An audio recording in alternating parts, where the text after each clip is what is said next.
नमस्ते बच्चों। मैं आपको इनऑर्गेनिक का सिलेबस करवा रहा था। इनऑर्गेनिक के सिलेबस में मैंने इससे पहले आपको कोऑर्डिनेशन चैप्टर कंप्लीट करवा दिया है। अब जो मैं आपको चैप्टर स्टार्ट करवाऊंगा वो है डी ब्लॉक एलिमेंट्स, जिनको हम ट्रांजिशन एलिमेंट्स भी बोलते हैं। डी ब्लॉक एलिमेंट्स, और इनको हम क्या बोलते हैं? ट्रांजिशन मेटल्स भी बोलते हैं। Transition metals. ये ट्रांजिशन मेटल्स क्यों बोलते हैं इनको? सबसे पहले तो इसकी बात करते हैं। जो डी ब्लॉक एलिमेंट की पहले तो हमें पोजीशन पता हो कि पीरियोडिक टेबल में ये होते कहाँ हैं जो हमारे डी ब्लॉक एलिमेंट्स हैं। आपने पीरियोडिक टेबल को देखा हो, लेफ्ट किस तरफ कौन से होते हैं? S block element, alkali, alkali, alkaline, alkali alkaline earth metals होते हैं इस ब्लॉक के अंदर। उसके बाद क्या होता है? ये पीरियड नंबर 1 2 ग्रुप नंबर क्या है? Group number 1 and 2। Group number 3 से लेकर 13 तक चलते हैं डी ब्लॉक एलिमेंट। 13 के बाद फिर जो होते हैं अपने P block element, S block element, P block element and D block element. ठीक है, तो इनको जो डिवाइड किया जाता है कि एस ब्लॉक एलिमेंट्स कौन से हैं, डी ब्लॉक एलिमेंट्स कौन से हैं, पी ब्लॉक एलिमेंट्स कौन से हैं, तो ये आपने सब ने पढ़ रखा है छोटी क्लासेस में, +1 में, +2 में, कि अगर last electron S block orbital में चला जाए, ठीक है, एस ऑर्बिटल में चला जाए सॉरी, तो उन्हें हम क्या बोलेंगे? एस ब्लॉक एलिमेंट्स बोलेंगे। अगर लास्ट इलेक्ट्रॉन पी ऑर्बिटल के अंदर जा रहा है तो हम उसे क्या बोलेंगे? पी ब्लॉक एलिमेंट्स बोलेंगे। लेकिन जो डी ब्लॉक एलिमेंट्स हैं वो एस और जो हमारे पी ब्लॉक फैमिलीज हैं दोनों के क्या है? बीच में है। ये प्रॉपर्टीज को क्या कर रहा है? ट्रांजिट कर रहा है। अगर हम इलेक्ट्रोपॉजिटिव करैक्टर की बात करें, ठीक है, वो उसको क्या कर रहा है? ट्रांजिट कर रहा है एस ब्लॉक से P block through the transition through the D block elements. इसलिए इन डी ब्लॉक एलिमेंट्स को हम क्या बोलते हैं? ट्रांजिशन एलिमेंट्स बोलते हैं। डी ब्लॉक एलिमेंट अब इन्हें बोलते क्यों हैं? जो यहाँ एलिमेंट्स लाई करते हैं, अगर मैं एक सीरीज की बात करता हूँ, scandium, titanium, vanadium, chromium, manganese, iron, cobalt, nickel, copper, zinc, इनको क्या बोलते हैं? डी ब्लॉक एलिमेंट बोलते हैं। सिंपल डेफिनेशन है कि पार्शली फिल्ड क्या होना चाहिए? पार्शली फिल्ड डी ऑर्बिटल होना चाहिए, या तो उसकी आयनिक फॉर्म में, ठीक है, कोई मेटल है, या उसकी एटॉमिक फॉर्म में, तो उसे हम क्या बोलेंगे? डी ब्लॉक एलिमेंट बोलेंगे, या फिर डी ब्लॉक एलिमेंट्स के अंदर कंसीडर कर लेंगे। इसके अकॉर्डिंग अगर हम जिंक की बात करें तो जो जिंक है वो डी ब्लॉक एलिमेंट नहीं है, क्योंकि अगर इलेक्ट्रॉनिक कन्फिग्रेशन आपने पढ़ी भी होगी, स्कैंडियम की जो होता है 21 एटॉमिक नंबर है electronic configuration, argon 3d1 4s2, scandium, titanium की इसी तरह argon 3d2 4s2, 3d3 4s2, 3d4 4s2, 3d5, 3d6, 3d7। ये जो बीच में क्रोमियम है, मैंने क्या बोला? 1 2 3 एंड 4, 3d4 4s2। स्टेबिलिटी के कारण क्या करता है? ये 3d5 एंड 4s1 फॉर्म कर लेता है। ये आप सभी को पता है, हाफ फिल्ड फुली फिल्ड ज़्यादा स्टेबल होते हैं, ठीक है, इसलिए हाफ फिल्ड में चेंज हो जाता है। उसके बाद magnesium, iron, cobalt electron fill up होते जाते हैं और जिंक तक जाते जाते क्या बन जाता है? 3d10 and 4s2।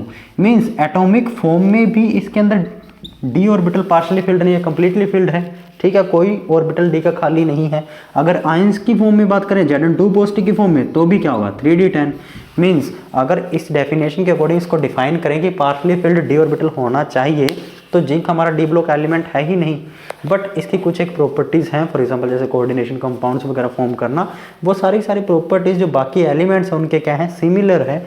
इसलिए इसको भी डी ब्लॉक फैमिलीज़ के अंदर या ट्रांजिशन सीरीज़ के अंदर क्या करते हैं? काउंट कर लिया जाता है, गिन लिया जाता है। अब इनके हम जनरल प्रॉपर्टीज़ की बात करेंगे। देखो, मैं इलेक्ट्रॉनिक कन्फिग्रेशन के बारे में कुछ नहीं बताऊंगा, सब आप अच्छे से जानते हो कि स्कैंडियम की क्या है। हाँ, पर मैं एक बात कहूँगा कि स्कैंडियम जो हमारी फर्स्ट ट्रांजिशन सीरीज है, उसके बाद सेकंड ट्रांजिशन सीरीज है, थर्ड ट्रांजिशन सीरीज है, तीनों ट्रांजिशन सीरीज आपको याद हो, scandium, titanium, vanadium, chromium, manganese, iron, cobalt, nickel, copper, zinc, उसके बाद यट्रियम, जिर्कोनियम, नियोबियम, उसके बाद लैंथेनम, हाफनियम, टाल्टनम। ये 3 वैसे तो एक और है इसके बाद, बट मेनली ये 3 आपको याद रखनी है, क्योंकि इन 3 के बेस पे ही कई बार क्या होता है एलिमेंट के इलेक्ट्रॉनिक कन्फिग्रेशन पूछ ली जाती है। तो आप ये जो डी ऑर्बिटल की 3 सीरीज हैं उनको क्या करोगे, ऊपर वाली जो 3 सीरीज हैं या उनको क्या करोगे, याद रखोगे। इसके बाद हम इनकी जनरल प्रॉपर्टीज की बात करते हैं डी ब्लॉक एलिमेंट्स की। जो सबसे पहली प्रॉपर्टी है वो एटॉमिक रेडियस।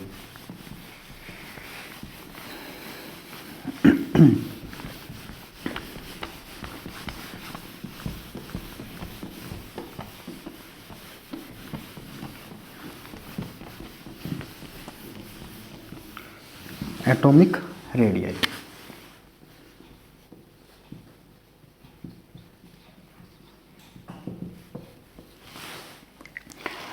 हम जानते हैं कि जब भी पीरियोडिक टेबल में लेफ्ट टू राइट जाएंगे, s block to p block या लेफ्ट टू राइट जाएंगे, तो एटॉमिक साइज क्या होता है, डिक्रीज होता जाता है, क्योंकि इलेक्ट्रॉन सेम सब शेल के अंदर ऐड होता है, जिससे क्या होता है न्यूक्लियर चार्ज इंक्रीज होता जाता है और हमारा जो साइज है एटम का वो क्या होता है, डिक्रीज होता जाता है, जिसकी वजह से उसकी एटॉमिक रेडियस कम हो जाती है। कैसे, जब हम लेफ्ट टू राइट जाते हैं एटॉमिक रेडियस क्या हो जाती है, डिक्रीज हो जाती है कॉमनली। और ऐसे ही जब हम डाउन द ग्रुप आते हैं, डाउन द ग्रुप आते हैं, इलेक्ट्रॉन नए शेल के अंदर ऐड होता है, 2 से 3 4 5 क्वांटम नंबर क्या होता है, चेंज होता है, नए क्वांटम नंबर नए शेल के अंदर क्या होता है, ऐड होता है। जब नई शेल के अंदर ऐड होता है तो उससे क्या होता है, डाउन द ग्रुप साइज या फिर एटॉमिक रेडियस क्या हो जाता है, इंक्रीज हो जाता है। क्या हो जाता है, इंक्रीज हो जाता है। ये तो कॉमन है जो हम जानते हैं। बट डी ब्लॉक के एलिमेंट की अगर मैं पहली ट्रांजिशन सीरीज की बात करूँ, scandium, titanium, vanadium, chromium, manganese, iron, cobalt, nickel, copper, zinc.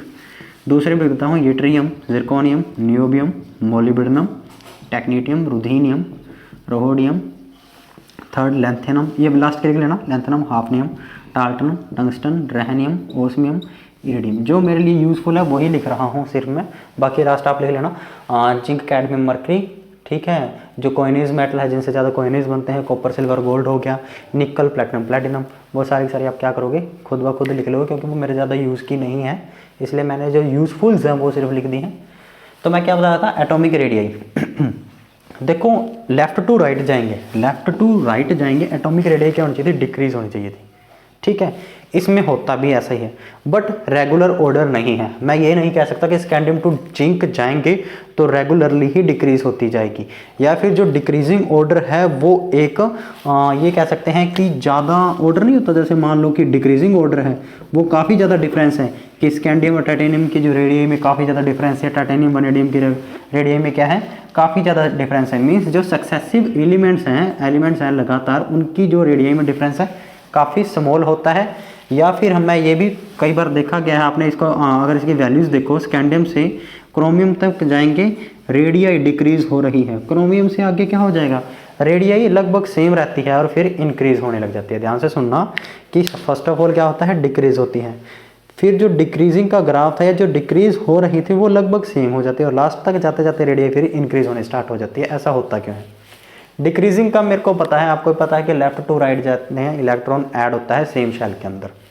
अगर मैं स्कैंडियम की बात करूं या फिर फर्स्ट डी ब्लॉक सीरीज की बात करूं तो n-1 डी ऑर्बिटल के अंदर क्या होता है, इलेक्ट्रॉन ऐड होता जाता है। जब इसके अंदर ऐड होगा तो क्या होगा, इनर के अंदर इलेक्ट्रॉन ऐड हो रहा है, सेम सब शेल है, न्यूक्लियर चार्ज बढ़ रहा है, न्यूक्लियर चार्ज बढ़ेगा, साइज छोटा होता जाएगा, तो रेडियस क्या होती जाएगी, डिक्रीज होती जाएगी, रेडियस क्या होती जाएगी, डिक्रीज होती जाएगी, ठीक है। उसके बाद की बात करते हैं, जैसे जैसे इलेक्ट्रॉन बढ़ते जाते हैं, डी ब्लॉक जो एलिमेंट्स है या डी ऑर्बिटल है उसकी जो स्क्रीनिंग पावर है या जो शील्डिंग पावर है वो भी इंक्रीज होती है। अब स्क्रीनिंग पावर और शील्डिंग पावर इंक्रीज होने की वजह से जो आउटर के अंदर यही होता है ना, जैसे इसकी बात करूं मैं 3d1 4s2 मीन्स डी के अंदर इलेक्ट्रॉन होने की वजह से जो बाहर 4s ऑर्बिटल है या ns बोल दे आप, उसके जो इलेक्ट्रॉन हैं उन इलेक्ट्रॉन्स को जो डी ऑर्बिटल के अंदर इलेक्ट्रॉन ऐड होते जा रहे हैं वो शील्ड करते हैं न्यूक्लियर चार्ज से। मीन्स डी के जो इलेक्ट्रॉन्स हैं वो एस के इलेक्ट्रॉन को शील्ड करेंगे न्यूक्लियस के चार्ज से, ठीक है। मीन्स न्यूक्लियस का जो अट्रैक्टिव चार्ज है, जो पॉजिटिव चार्ज के कारण एक्टिव चार्ज को अट्रैक्ट करता है, न्यूक्लियस इलेक्ट्रॉन को अट्रैक्ट करेगा। अब 4s के इलेक्ट्रॉन को अट्रैक्ट नहीं कर पाएगा, क्यों? क्योंकि डी ऑर्बिटल की शील्डिंग पावर के कारण। जैसे जैसे इलेक्ट्रॉन इंक्रीज, शील्डिंग पावर भी क्या होगी, डी ऑर्बिटल्स की इंक्रीज होगी। तो इस शील्डिंग पावर के इंक्रीज होने के कारण पहले तो साइज डिक्रीज हो रहा था, लेकिन जो अब डिक्रीजिंग का ऑर्डर है वो उतना ना होकर यहाँ पे जो रेडियाई का डिक्रीज होगा, या तो लगभग रेडियाई सेम रहेगी, अगर होगी भी डिक्रीज तो बिल्कुल स्मॉल। फिर लास्ट में कॉपर जिंक के अंदर क्या होता है, रेडियाई इंक्रीज हो जाती है डिक्रीज होने की बजाय। इसका कारण क्या है कि डी के अंदर इलेक्ट्रॉन ऐड होते जाते हैं, इतने ज़्यादा इलेक्ट्रॉन ऐड हो जाते हैं कि 10 इलेक्ट्रॉन देखें ना अपने, अगर जिंक की बात करें तो ज़्यादा इलेक्ट्रॉन होने की वजह से डी ऑर्बिटल के अंदर क्या होता है, रिपल्सन स्टार्ट हो जाता है इलेक्ट्रॉन इलेक्ट्रॉन के बीच में। और रिपल्शन होने के कारण एट लास्ट क्या होता है, साइज जो एटॉमिक रेडियाई है या फिर हम साइज करें एटम का, वो क्या हो जाता है, इंक्रीज हो जाता है। क्यों? क्योंकि आपको पता है डी ऑर्बिटल के अंदर 10 इलेक्ट्रॉन आते हैं और इतने ज़्यादा मैक्सिमम इलेक्ट्रॉन आने के बाद क्या होती है, रिपल्शन स्टार्ट हो जाती है। और रिपल्शन होने के कारण साइज क्या हो जाता है, एटॉमिक रेडियाई क्या हो जाती है, इंक्रीज हो जाती है। आयनिक रेडियाई का भी सेम ही ऑर्डर है, फॉर जैसे अपन ने एटॉमिक रेडियाई का बताया है। बस एक बात याद रखनी है कि जैसे जैसे ऑक्सीडेशन स्टेट इंक्रीज होगी, ऑक्सीडेशन स्टेट जैसे जैसे क्या होगी, इंक्रीज होगी, एटॉमिक रेडियाई क्या हो जाएगी हमारी, एटॉमिक रेडियाई नहीं सॉरी आयनिक रेडियाई हमारी क्या हो जाएगी, जैसे जैसे ऑक्सीडेशन स्टेट इंक्रीज, या फिर मैं यहाँ पे लिख देता हूँ, जैसे जैसे oxidation state increase, atomic radii हमारी क्या हो जाएगी, आयनिक रेडियाई हमारी क्या हो जाएगी, एटॉमिक किस जगह पर अगर हम आयनिक की बात करें, क्योंकि आयंस बनेंगे ऑक्सीडेशन स्टेट जब देखेंगे, तो आयनिक रेडियाई हमारी क्या हो जाएगी, डिक्रीज हो जाएगी। जितना ज़्यादा पॉजिटिव चार्ज, फॉर एग्जांपल अगर मैं +2 आयन की बात करूँ, चार्ज है, +3 चार्ज वाले आयन की बात करूँ, तो +3 चार्ज होने की वजह से इसका जो साइज़ है वो कम हो जाएगा एज कंपेरिजन टू +2। मीन्स जैसे जैसे oxidation state increase, ionic radii क्या होगी, डिक्रीज होगी ऑक्सीडेशन स्टेट इंक्रीज होने के साथ। उसके बाद हम थर्ड प्रॉपर्टी की बात करते हैं। जो हमारी थर्ड प्रॉपर्टी है, डेंसिटी।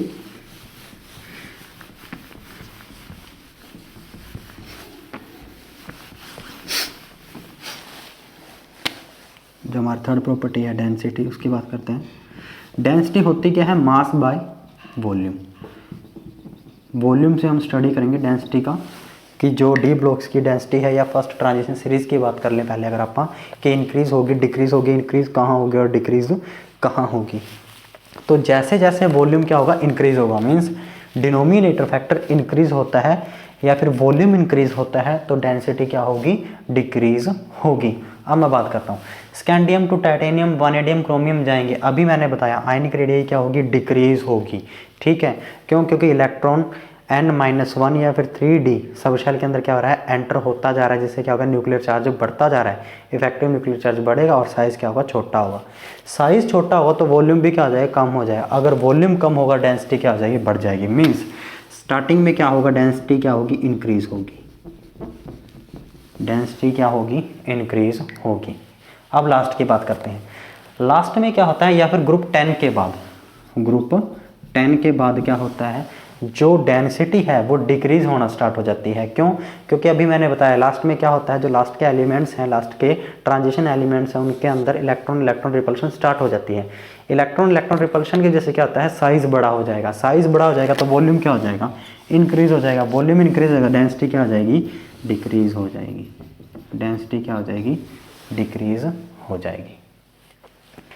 अब ये तो मैंने क्या की, अलोंग द पीरियड बात कर ली। अब अलोंग द ग्रुप बात करते हैं। ग्रुप के अंदर देखें तो फर्स्ट के कंपैरिजन में सेकंड का साइज़ बड़ा है, सेकंड के कंपैरिजन में थर्ड ट्रांजिशन का साइज़ क्या है, बड़ा है। ये कहना गलत है। क्यों? क्योंकि सेकंड और थर्ड ट्रांजिशन सीरीज़ का हम भी पढ़ चुके हैं, लेंथेनॉइड कंट्रैक्शन के कारण जो साइज़ होता है वो क्या होता है, ऑलमोस्ट सेम होता है। मीन्स साइज़ ऑलमोस्ट सेम है तो वॉल्यूम भी क्या रहेगा, ऑलमोस्ट सेम रहेगा। बट सेकंड ट्रांजिशन से थर्ड ट्रांजिशन जाते हैं तो मास क्या हो जाता है, लगभग डबल हो जाता है। मास क्या हो जाता है, लगभग डबल। अगर मास 2 फोल्ड या डबल हो गया तो डेंसिटी क्या हो जाएगी, इंक्रीज हो जाएगी। मीन्स अलोंग द ग्रुप बात करें या डाउन द ग्रुप बात करें तो डेंसिटी क्या होती है, इंक्रीज होती है।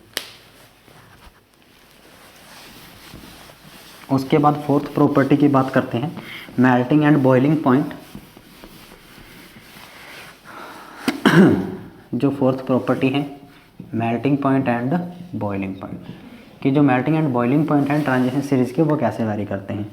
देखो मेल्टिंग पॉइंट और बॉइलिंग पॉइंट मेनली डिपेंड करते हैं बॉन्डिंग के ऊपर, कि एलिमेंट्स है या कुछ भी अपन मेटल को स्टडी कर रहे हैं या कोई एलिमेंट है उसके अंदर बॉन्डिंग कैसी है। अगर बॉन्डिंग स्ट्रॉन्ग है तो उनका मेल्टिंग पॉइंट भी स्ट्रॉन्ग होगा, क्योंकि बॉन्ड को तोड़ने में और फेस को चेंज करने में ज़्यादा एनर्जी देनी पड़ेगी, ज़्यादा हीट देनी पड़ेगी। ठीक है, मीन्स जितनी ज़्यादा बॉन्डिंग उतना ज़्यादा मेल्टिंग एंड बॉइलिंग पॉइंट। और देखा भी क्या है नॉर्मली कि जो ट्रांजिशंस एलिमेंट हैं उनका जो मेल्टिंग एंड बॉइलिंग पॉइंट है वो एस ब्लॉक और पी ब्लॉक से क्या होता है, ज़्यादा ही होता है। मीन्स इनका जो मेल्टिंग पॉइंट और बॉइलिंग पॉइंट क्या होता है, वो हाई होता है, क्योंकि पीरियोडिक टेबल में जो ज़्यादातर एलिमेंट्स हैं वो एस पी और डी के अंदर ही आते हैं, और एस पी के कंपैरिजन जो ट्रांजिशन मेटल का बॉइलिंग और मेल्टिंग पॉइंट है वो क्या होता है, ज़्यादा होता है। मीन्स मैं ये कह सकता हूँ high melting and boiling point होता है। अब बात करते हैं कि इसमें इंक्रीज कहाँ होता है और डिक्रीज कहाँ होता है। स्कैंडियम 2, स्कैंडियम से जब स्टार्ट होंगे अनपेड इलेक्ट्रॉन, देखो 3d1 3d2 3 4 5, मैग्नीज के अंदर 5 अनपेड इलेक्ट्रॉन होंगे। तो जैसे जैसे अनपेड इलेक्ट्रॉन इंक्रीज होते जाएंगे डी ऑर्बिटल के अंदर, वैसे वैसे बॉन्डिंग क्या होती जाएगी, इंक्रीज होती जाएगी। और बॉन्डिंग इंक्रीज होने के कारण मेल्टिंग एंड बॉइलिंग पॉइंट क्या होता जाएगा, इंक्रीज होता जाएगा।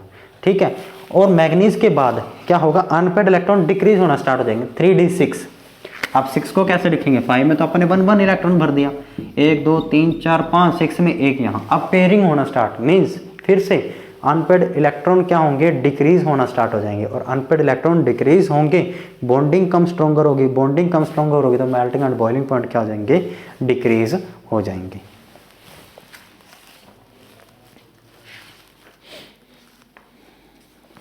अगर डाउन द ग्रुप की बात करें, जनरली सबको ही पता है कि जैसे जैसे वेट इंक्रीज होता है melting and boiling point normally क्या देखा गया है, इंक्रीज ही होता है। तो डाउन द ग्रुप क्या होगा, ट्रांजिशन एलिमेंट्स की बात करें तो मेल्टिंग एंड बॉइलिंग पॉइंट क्या होगा, इंक्रीज होगा। उसके बाद जो हमारी फिफ्थ प्रॉपर्टी है वो है आयनाइजेशन एनर्जी।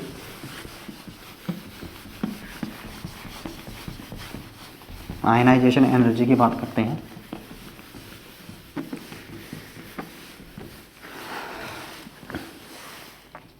जो फिफ्थ प्रॉपर्टी है वो है आयनाइजेशन एनर्जी।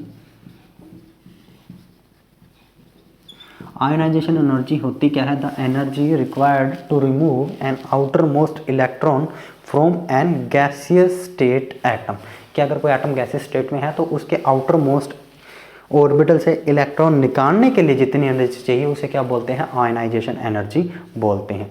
अब हम बात करते हैं डी ब्लॉक एलिमेंट की आयनाइजेशन एनर्जी की।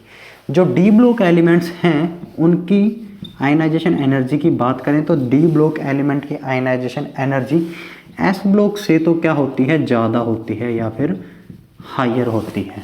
क्या होती है, हायर होती है या फिर क्या होती है, ज़्यादा होती है। क्यों, क्योंकि जो डी ब्लॉक एलिमेंट के साइज़ की बात करें तो अलोंग द फिर लेफ्ट टू राइट क्या होता है, डिक्रीज होता है। P block element, P block element की बात करें तो पी ब्लॉक एलिमेंट से क्या होती है, कम होती है जो आयनाइजेशन एनर्जी ट्रांजिशन एलिमेंट की होती है या फिर लो होती है। अब अकेला ट्रांजिशन एलिमेंट के अंदर देखते हैं, ठीक है, कि ट्रांजिशन एलिमेंट्स के अंदर जो इसकी आयनाइजेशन एनर्जी है वो कैसे वैरी करती है। साइज़ का याद है तो ये प्रॉपर्टी भी हो जाएगी। अभी मैंने बताया जब एटॉमिक रेडियाई की बात की थी, स्कैंडियम टाइटेनियम वानेडियम क्या होता है, साइज डिक्रीज होता है। बट जो सक्सेसिव एलिमेंट है, स्कैंडियम टाइटेनियम की बात करें, मीन्स जो लगातार दो एलिमेंट आ रहे हैं उन दोनों के डिफरेंस की बात करें, ठीक है, या फिर एस ब्लॉक के कोई दो एलिमेंट ले लें उनके डिफरेंस की बात करें, तो जो डी ब्लॉक के जो सक्सेसिव एलिमेंट का डिफरेंस है वो काफ़ी कम होता है as comparison to s and p block elements. Means इसके अंदर जो आयनाइजेशन एनर्जी इंक्रीज होगी बिल्कुल स्मॉल अमाउंट में, पहले स्मॉल अमाउंट में इंक्रीज होगी फिर लगभग सेम भी हो जाती है, ये मैंने साइज के केस में बताया था, ठीक है। तो डी ब्लॉक एलिमेंट्स में क्या होगा, आयनाइजेशन एनर्जी, आयनाइजेशन एनर्जी क्या होगी, इंक्रीज तो होगी, क्या होगी, इंक्रीज तो होगी, बट जो इंक्रीजिंग अमाउंट है वो क्या होगा, बहुत ही ज़्यादा क्या होगा, स्मॉल होगा। ऐसा होता क्यों है, एटॉमिक रेडियाई के केस में भी डिस्कस किया था कि इलेक्ट्रॉन ऐड होता है 3d ऑर्बिटल के अंदर। 3d ऑर्बिटल करते हैं शील्डिंग किन की, 4s के इलेक्ट्रॉन की, ठीक है, 4s के इलेक्ट्रॉन की करेंगे shielding, means effective nuclear charge जो पहुंचना चाहिए था उतना नहीं पहुंचेगा, जिससे क्या होगा, ना तो वो अट्रैक्ट कर पाएंगे आउटर इलेक्ट्रॉन को न्यूक्लियस, ठीक है, और उनको निकालने के लिए एनर्जी जितनी देनी पड़ती थी उससे कम देनी पड़ेगी। मीन्स यही कारण है कि जो सक्सेसिव एलिमेंट्स हैं डी ब्लॉक के, उनकी जो आयनाइजेशन एनर्जी का डिफरेंस है वो काफ़ी कम होता है as comparison to s block and p block. बाकी अलोंग द वे आप जानते ही हो एनर्जी क्या होगी, इंक्रीज होगी, क्योंकि साइज क्या होता है, डिक्रीज होता है। उसके बाद अब बात करते हैं मेटालिक करैक्टर की जो 6th प्रॉपर्टी है।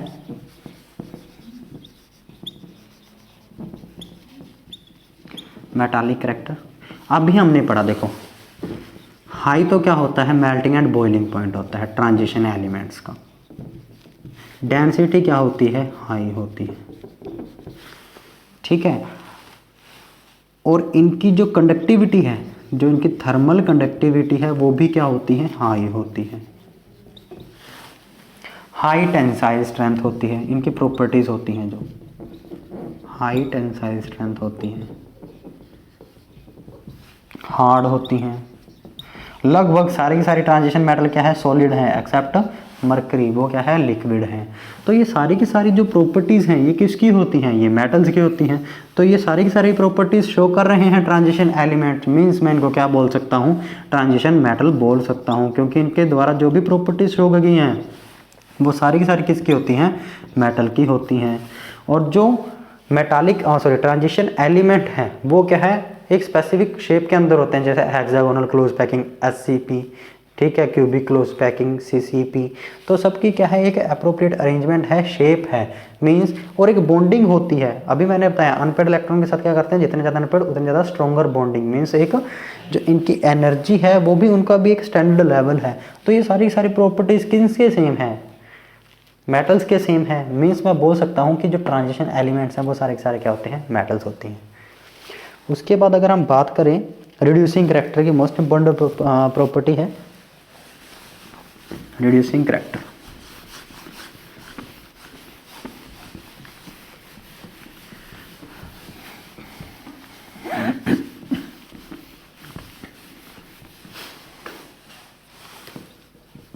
सेवंथ प्रॉपर्टी है, 6th अपन पढ़ ली है। 6th जो हमारी थी मेटालिक करैक्टर, 7th है रिड्यूसिंग करैक्टर। अगर हम किसी एलिमेंट को या किसी कंपाउंड को बोलते हैं वो रिड्यूसिंग एजेंट है या उसका नेचर रिड्यूसिंग है, मींस वो खुद की तो क्या करेगा, ऑक्सीडेशन, दूसरे की क्या करेगा, रिडक्शन।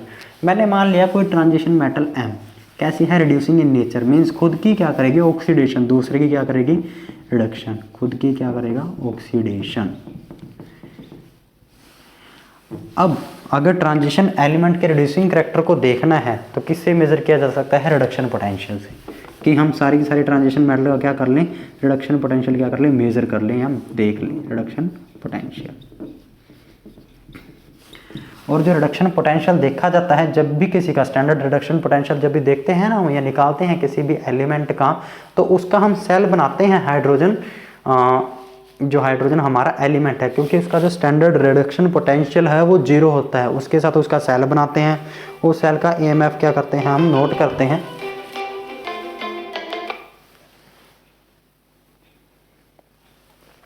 उस सेल का हम क्या करते हैं, EMF नोट करते हैं। और उस EMF का यूज़ करके आपने पढ़ा भी होगा +2 के अंदर, EMF क्या होता है, E cathode minus E anode. और कैथोड और एनोड में से मुझे किसी एक का रिडक्शन पोटेंशियल पता है और मुझे EMF जो मैंने सेल को बना के उसको देख लिया है, मेज़र कर लिया है EMF को, तो मैं किसी कैथोड की, मान लो एनोड का पता है, EMF पता है, कैथोड का निकाल सकता हूँ। कैथोड का पता है, EMF पता है, एनोड का निकाल सकता हूँ। मीन्स जब भी किसी का निकाला जाता है स्टैंडर्ड रिडक्शन पोटेंशियल तो उसको सेटअप कर लिया जाता है, सेल सेटअप कर लिया जाता है हाइड्रोजन इलेक्ट्रोड के साथ। सिमिलरली इनका भी वैसे ही किया गया है, ट्रांजिशन मेटल का सेल सेटअप कर लिया गया था हाइड्रोजन के इलेक्ट्रोड के साथ, और इनका जो स्टैंडर्ड रिडक्शन पोटेंशियल मेजर किया गया वो लिख रहा हूँ मैं। कुछ एक एलिमेंट्स का टाइटेनियम, वैनेडियम, क्रोमियम -1.63, -1.20 एंड -0.91। ये क्या है, इनका क्या है, रिडक्शन पोटेंशियल है। एक और बात, जिस भी एलिमेंट का रिडक्शन पोटेंशियल जितना ज़्यादा नेगेटिव में होता है उसका रिड्यूसिंग नेचर उतना ही अच्छा होता है। और देखा गया है कि जो ट्रांजिशन एलिमेंट हैं या हमारे डी ब्लॉक एलिमेंट्स हैं उनका जो रिडक्शन पोटेंशियल है वो as comparison to s block elements इनका तो होता है माइनस का। फॉर एग्जांपल अगर मैं कैल्शियम की बात करूं, कैल्शियम का एग्जांपल दिया हुआ है हमारे, जो उसका रिडक्शन पोटेंशियल होता है माइनस का 2.87 वोल्ट, और इनका देखो माइनस का 1.2, माइनस का 0.9, माइनस का 1.6। मीन्स जिसका जितना ज़्यादा नेगेटिव में उसका उतना अच्छा रिड्यूसिंग करैक्टर। मीन्स मैं ये बोल सकता हूँ कि जो डी ब्लॉक एलिमेंट का रिड्यूसिंग करैक्टर है वो वीक है as comparison to s block element. और देखा किसके बेस पे? रिडक्शन पोटेंशियल के बेस पे। तो हम इनका रिडक्शन पोटेंशियल देखेंगे और सबसे बता देंगे कि जो रिड्यूसिंग नेचर है वो इनका कैसा होता है। और मेजर करना देखना कैसे है? सेल सेटअप करके हाइड्रोजन इलेक्ट्रोड के साथ। उसके बाद जो 8th प्रॉपर्टी है वो है रिएक्टिविटी।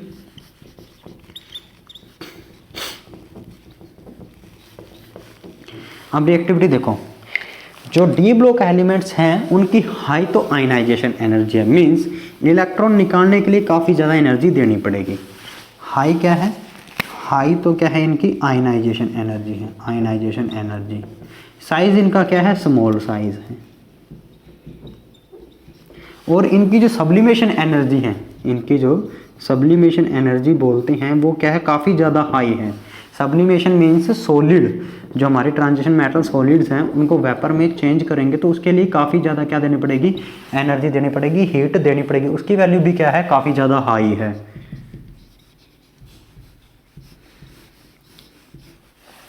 एक ये जो ट्रांजिशन मेटल्स हैं ये जल्दी से हाइड्रेट भी नहीं हो सकती, वाटर मॉलिक्यूल के साथ भी जल्दी से रिएक्ट नहीं करती हैं। ये सारी की सारी प्रॉपर्टीज़ हम देख रहे हैं कि सबके लिए एनर्जी क्या चाहिए? हाई चाहिए। तो इस बेस में मैं ये कह सकता हूँ कि जो ट्रांजिशन एलिमेंट्स हैं वो काफ़ी कम रिएक्टिव हैं या रिएक्टिव ही नहीं हैं। इसलिए हम इनको एक वर्ड भी यूज़ कर सकते हैं, नोबल वर्ड, कि ये सारे के सारे क्या हैं? नोबल हैं। मीन्स सारे के सारे क्या है? लगभग अनरिएक्टिव हैं या बहुत ही कम क्या है? रिएक्टिव हैं। तो ये हमारी क्या थी? 8th प्रॉपर्टी हो चुकी है। इसके बाद का जो प्रॉपर्टीज़ है वो मैं अगले नेक्स्ट लेक्चर में पढ़ाऊँगा। प्लीज़ इसको ध्यान से सुनिएगा लेक्चर को। टाइम कम होने की वजह से जल्दी से वीडियो बना के डालूंगा मैं। तो आपको क्या करना है? बुक में इसको पढ़ना है, और अगर फिर भी कोई प्रॉब्लम आती है तो व्हाट्सएप से या मेरे को ऑफलाइन क्लास के अंदर आप पूछ सकते हो। Thank you.